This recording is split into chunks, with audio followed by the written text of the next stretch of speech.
Can you change someone who doesn't want to change? The answer is yes. However, to change someone who doesn't want to change, you must find something called what? Leverage. Leverage is what makes change go from a should to a must.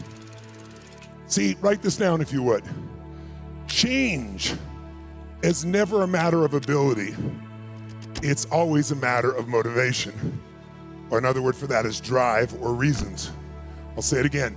Change is never a matter of ability. Anyone can change. It's always a matter of motivation or drive, or another word for it would be reasons. I remember I was doing work one time with a woman and she was very health oriented. She was a colon hydrotherapist, but she was very ill. And part of it is you can make yourself ill no matter what you eat, no matter what you do, if you do enough in your head that makes you feel sick. And she was a major worrier all the time. And I remember I was talking to her and I was trying to help her. We were doing an intervention and I was trying to help her find the way to get to make the changes that were necessary. And she knew what she needed to do. Have you ever felt this way? How many of you have an area where you know what you need to do, but you're not effing doing it? Who can relate here? Say I. So the only reason you're not doing it is you don't have strong enough reasons. It's because whatever you're doing that's not good meets some of your needs for certainty or significance or variety or connection. You learned that the other day, right? You can meet your needs in negative ways. But the reason you want to change is it doesn't meet all your needs, like let's say growth or contribution or love. So in order to create change, we need more reasons to push us over the edge. So if you want to make a shift, you got to make it a must. And so the goal is make it a must. And that's why I said to them, anyone can change. It's not a matter of ability, it's a matter of motivation. We have to find what's going to motivate them, what's going to put the leverage, what's going to make change a must for them. Now, change happens in seconds. People say, no, it takes forever to change. It might take you forever to make the decision where you finally say, enough of this, not of their moment, not of their day. Who's been in a relationship way too long? Who stayed in a relationship way too long? Say, I. You knew it was wrong. You knew it wasn't good for them. You knew it wasn't good for you. Why'd you stay?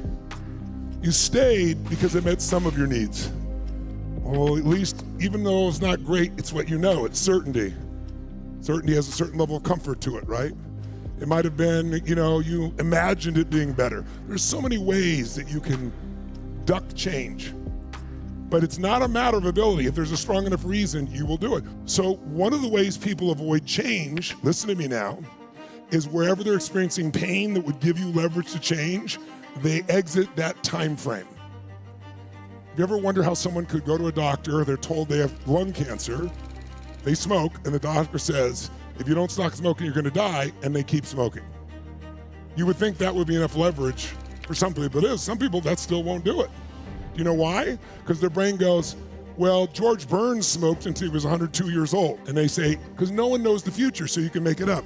Or they escape the leverage by saying, well, I've smoked in the past and I was okay. We've all had moments of change. Who's had a relationship like that and you finally got to a point where you said, no more, not another moment, I'm out of here. It was painful in the past, it's painful in the present, it's painful in the future, it's over. Who's done this? Say I. When you link pain to the past, present, and future, there's no escape. And so you change. How many got something that needs to change? That has not. Then you don't have enough leverage. And you have to use pain judiciously, just a short burst to break the pattern. I'll give you an example.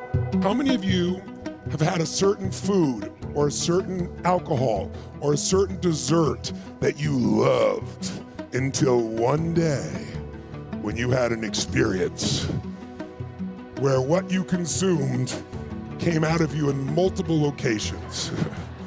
And as a result, this food, this particular alcohol, this particular dessert that you used to love, you have no desire for it. It doesn't take willpower. You have no desire. It almost makes you sick to think of it. Well, guess what? You changed in a moment. How did the change happen? All that happened in that moment is your brain changed what it associated in your nervous system. It's a technical term, it's called neuroassociation. It just means your brain linked pain to what it used to link pleasure to. And when you link enough pain to something, your brain will avoid it at all costs. If you link enough pleasure, your brain's gonna go for it. The bottom line is, what happens to us can be horrific, but what really controls us is the meaning. Have you gotten that now? So no matter how horrific the experience we've all been through, and there's a lot of horrific experiences we'll go through in our lives, we gotta know that we can heal any of those as long as we can find a greater meaning. Somehow that makes us stronger, makes us care more, makes us give more, and the meaning is the power. Change the meaning, you change your life. We are not our biography. We are the decisions we make about what things mean and what we're gonna do about it. I usually will turn on the TV in the background, put some old movie or some news or something on. I see this black and white movie called A Christmas Carol, the Dickens classic. And as I started to watch, I saw that movie through different eyes. Because what is the Christmas Carol about? You all know the story, right? And the main character who didn't want to change. Scrooge is this man who doesn't want to change. And he thinks he's successful because he's mean.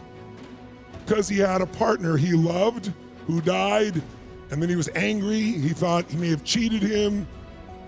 And so he decided to hate the world. And he's very financially successful. He thinks it's because he's mean. Many times in life, we do things and we think they contribute to our success or failure and has nothing to do with it. What makes you believe something? If you're in a relationship and it's so loving and it is so passionate, it's the greatest relationship you've ever had, and then boom, it ends brutally, painfully. What is your brain gonna do? It never wants to feel this way again. So it's gonna quickly make up a meaning, a guardrail to protect you. But see, the wall that protects you also imprisons you. So if you're in this great relationship and it ends painfully, your brain's gonna wanna never do that again, so it'll come up with a belief, it'll make one up. Relationships are painful. Don't ever get that close again. And guess what? It'll work on the surface, but then they'll be in pain the rest of their life because they'll never have a deep relationship. Who gets it? Or the belief could be, that's how men are, or that's how women are, or Germans are, or Americans are, or French are. All the generalizations, remember our brains generalize, they distort and delete. If we don't think clearly, our survivor mind will put us in prison. And so what we want to do is free ourselves. But to free ourselves, we've got to break those associations. We got to go, no, it wasn't men, it wasn't relationship, it was the way we interacted, it was we had different values. But how many have experiences where you made up a meaning probably worse than it was? Make some noise if you think you've done this, ladies and gentlemen, right? So at that night, I'm watching this film. And I'm watching from a different set of eyes, and I'm going, this is the game plan for lasting change. Because this man does not want to change under any circumstances, because he knows being mean has made him rich, he thinks. It's not true, but he thinks it, so he keeps doing it. We do whatever we believe. In our own life, the only way you end and have peace is you free yourself from those limiting meanings. So I'm watching this and going, wow, this guy didn't want to change, and he changed that fast. How did it happen? 3 neuroassociative conditioning specialists showed up at his house. 3 ghosts. And what do those ghosts do? They got him to associate massive amounts of what? Of what? Pain to all that had done in the past related to that. But then when he thought he couldn't handle it more, they brought him to the present and gave him unbelievable pain in the present. And then he thought he was done, and they took him all the way to the future, all the way to the moment of his death, and put him in eternal pain, he thought. And then he woke up and realized, I can change it all right now. And how fast did he change, my friends? How fast? How fast? In a heartbeat. But it's because he had pain in the past, the present, and the future. There was no place to escape. The leverage is there. If I put a wall here, here, and here, and the one behind, I start to close them, magically you'll move that direction. So we want to do that for ourselves. We want to free ourselves. Who's up for that? Say I.